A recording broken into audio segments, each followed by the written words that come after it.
এখন সন্ধ্যে 6:30। রোমিও চলেছে রুদ্রনাথের পথে। সাগর ভিলেজ থেকে শুরু হয়েছে হাঁটা আমাদের।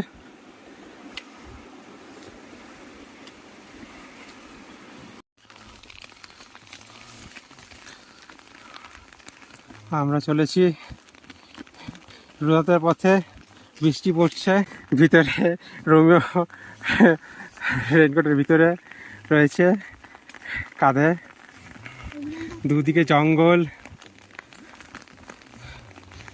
হ্যাঁ ওই পিছনে।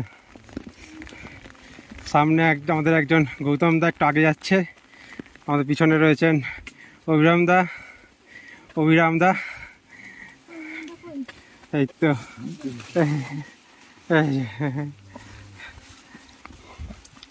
একটু রেস্ট নিয়েছিলাম।